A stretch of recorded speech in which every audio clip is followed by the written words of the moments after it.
I sat there, sharing the strange tale with Michael, my longtime friend. Memories of our school days came flooding back as I recounted the peculiar incident that unfolded when I joined Oakwood School in September of 2005. It all began with my friendship with a girl named Emily, who had recently moved from Scotland. Oakwood School had a reputation for its revolving door of teachers, and that term, a new Latin teacher named Miss Anderson arrived. She was an intriguing woman, with an air of mystery and a fondness for regaling us with stories of her globe-trotting adventures. Her classes were a welcome respite from the monotony of grammar exercises, and we all found ourselves captivated by her tales. One day, Miss Anderson brought an old gold coin she had discovered during her trip to Turkey. The coin bore the likeness of an unknown king on one side, while the other side displayed the letters EA, for Emily Anderson, and the date September 8, 2004. It was an intriguing artifact that piqued our curiosity. During one of our Latin classes, Miss Anderson challenged us to construct sentences using the word remember. As everyone diligently crafted their sentences, I noticed Emily struggling to come up with her own. Just as Miss Anderson was about to move on, Emily hastily scribbled something on her paper, seemingly relieved to have completed the task.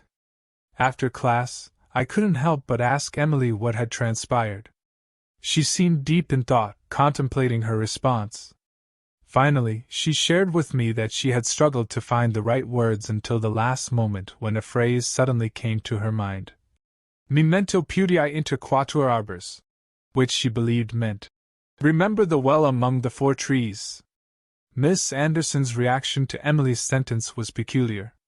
She fell silent, studying Emily intently and probing her with personal questions before dismissing her.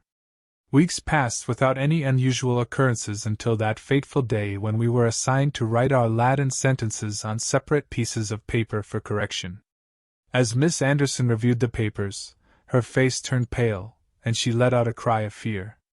Without a word, she hastily left the classroom, leaving the rest of us bewildered and curious. Driven by curiosity, I couldn't resist taking a peek at the papers myself. To my astonishment, the topmost paper was, written in red ink, a clear violation of our school's rules. The sentence of that paper sent a shiver down my spine. It was written in Latin, which meant, "If you don't come to me, I will come to you." The students vehemently denied writing the sentence, and as we counted the papers, we realized there were 17. Even though there were only 16 students in the class. The origin of that mysterious red-inked paper remained a puzzle, and I pocketed it, intending to examine it further. Strangely enough, when I later retrieved the paper to show Michael, the ink had vanished completely, leaving it blank except for my own fingerprints. Miss Anderson returned to school the next day, her demeanor unchanged as if nothing had occurred.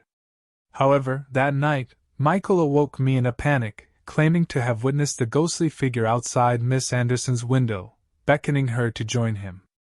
We kept a vigilant watch throughout the night, but apart from our racing hearts, there was no sign of any supernatural presence.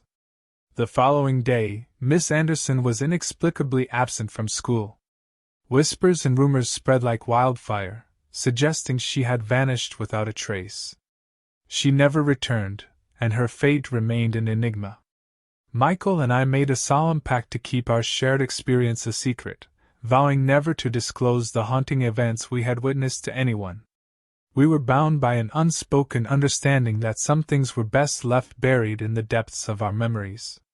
Years passed, and life carried on its relentless march.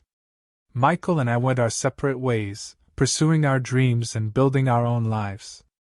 The memory of that eerie encounter at Oakwood School became a distant echo, a fragment of a bygone time. But the story wasn't over. Fate has a way of weaving its intricate threads, leading us back to the forgotten chapters of our past.